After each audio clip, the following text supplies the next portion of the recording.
అతనికి 60 ఏళ్ళు, ఆమెకు 20 నుంచి 25 ఏళ్ళు. భార్యాభర్తలు కాదు, just sexual partners, romantic lovers. లేనిపోని ఎమోషన్స్ ఏమీ వాళ్ళ మధ్య ఉండవు. అతనికి సుఖం కావాలి, ఆమెకు డబ్బు కావాలి. ఈ రకమైన సంబంధాలు తెలుగు రాష్ట్రాల్లో ఇప్పుడిప్పుడు బాగా పెరుగుతున్నాయి, పాపులర్ అయిపోతున్నాయి. వీటిని sugar daddy, sugar mummy culture అని అంటారు. Sugar daddy, sugar mummy culture Telugu రాష్ట్రాల్లో ముఖ్యంగా హైదరాబాద్లో బాగా పెరిగిపోతుంది. బాగా బలిసిన, డబ్బులున్న, వయస్సు మళ్ళిన వాళ్ళు తమకంటే చాలా చిన్నవాళ్ళైన అమ్మాయిలతో శారీరక సంబంధాలు పెట్టుకుంటారు. వాళ్లతో లివింగ్ టుగెదర్లో ఉంటారు, ఊర్లకు వెళుతుంటారు, అమ్మాయిలకు కావాల్సినవన్నీ కొనిస్తూ ఉంటారు, ట్రిప్పులకు తీసుకెళ్తూ వాళ్ళ అవసరాలు తీరుస్తూ ఉంటారు. వాళ్ళనే షుగర్ డాడీస్ అంటారు.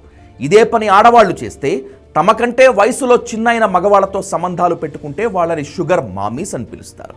డేటింగ్, లివింగ్ రిలేషన్షిప్ వంటి పేర్లతో మారిపోతున్న నగర జీవన శైలి జాబితాలో ఇప్పుడు కొత్తగా షుగర్ డాడీ కల్చర్ కూడా వచ్చి చేరింది.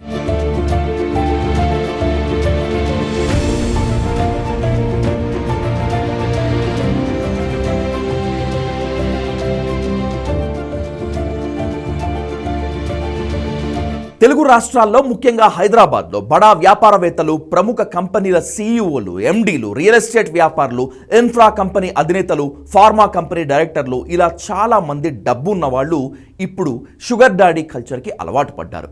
ఆర్థికంగా బలంగా ఉండి వయసులో 50 ఏళ్లు దాటిన వాళ్ళు తమకంటే వయసులో చిన్నవాళ్లైన అమ్మాయిలతో రొమాంటిక్ రిలేషన్స్ను కొనసాగిస్తున్నారు.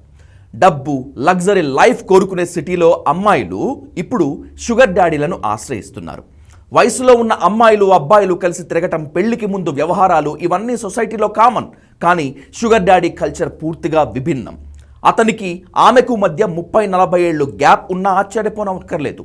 డబ్బులున్న మగాళ్ళు చాలామంది వయసులో తీర్చుకోలేని కోరికలన్నింటినీ ఇప్పుడు డబ్బులు పడేసి ఎంజాయ్ చేస్తుంటారు. డబ్బు కావాల్సిన అమ్మాయిలు లగ్జరీ గూడ్స్, బ్రాండెడ్ వేర్కి అలవాటు పడిన వాళ్ళు అవసరాల కోసం తప్పని తెలిసినా కూడా ఎగబడుతున్నారు. తెలుగు రాష్ట్రాల్లో హైదరాబాద్లో కొంతమంది కుర్రాళ్ళు కూడా డబ్బున్న షుగర్ మామీలను సుఖపెట్టి లగ్జరీ నీడ్స్ని తీర్చుకుంటున్నారు. ఈ షుగర్ డాడీ వ్యవహారం అంతా పరస్పర ఒప్పందం మీద ఆధారపడి ఉంటుంది. ఇందులో ప్రేమ, ఆప్యాయతల కంటే ఇద్దరి అవసరాలు ముఖ్యం. షుగర్ డాడీ తన పార్ట్నర్కి డబ్బులు ఇచ్చి ఆమె ఖర్చులన్నీ భరిస్తాడు. ఇందుకు ప్రతిఫలంగా ఆమె నుంచి స్నేహం, సాన్నిహిత్యం, ఎమోషనల్, ఫిజికల్ సాటిస్ఫాక్షన్ దొరుకుతాయి. అయితే ఇవన్నీ డబ్బున్న వాళ్లకు మాత్రమే సాధ్యమవుతాయి. మధ్యతరగతి వాళ్ళు, కింది స్థాయి వాళ్లకు జీవన పోరాటం తప్పదు. కాకపోతే సిటీకి ఉద్యోగాల కోసం దూర ప్రాంతాల నుంచి వచ్చిన చాలామంది అమ్మాయిలు లగ్జరీ లైఫ్ కోసం ఇప్పుడు షుగర్ డాడీ కల్చర్కి అలవాటు పడుతున్నారు. హైదరాబాద్లో ఓ పారిశ్రామికవేత్త కొన్నాళ్లుగా ఓ అమ్మాయితో సంబంధం కొనసాగిస్తున్నాడు. ఓ 4 ఏళ్ల వ్యవహారం తర్వాత ఆ అమ్మాయి 4 డబ్బులు కూడా వెనకేసుకుంది. సిటీలో ఓ అపార్ట్మెంట్, కార్ కొనుక్కుంది. కాస్త బంగారం కూడా పోగేసుకుంది. ఓ ఫైన్ డే తనకు అనుకూలమైన అబ్బాయిని పెళ్లి చేసుకుంది. ఆ పారిశ్రామికవేత్త కూడా ఆ అమ్మాయి పెళ్లికి అటెండ్ అయ్యాడు. ఆ తర్వాత వాళ్ళిద్దరి సంబంధం కట్ అయింది.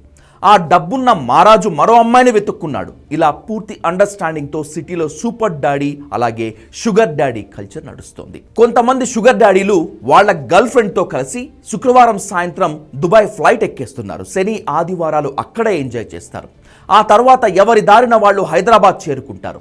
కొంతమంది కాంట్రాక్టర్లు, రియల్ ఎస్టేట్ బిల్డర్లు, హవాలా ఆపరేటర్లు తాము ఎక్కడికి వెళ్తే అక్కడికి గర్ల్ ఫ్రెండ్స్ని వెంట పెట్టుకుని వెళుతూ ఉంటారు. ఇద్దరి మధ్య పెద్ద ఎమోషన్స్ ఏమీ ఉండవు కనుక అనవసరం అనుకున్నప్పుడు విడిపోతూ ఉంటారు. సిటీలో ఉద్యోగాలు చేస్తున్న అమ్మాయిలు, జాబ్ దొరకని అమ్మాయిలు కూడా షుగర్ డాడీ కల్చర్స్కి అలవాటు పడ్డారు. కొంతమంది అమ్మాయిలు పనిగట్టుకొని షుగర్ డాడీల పరిచయం కోసం నానా రకాలుగా ప్రయత్నాలు చేస్తూ ఉంటారు.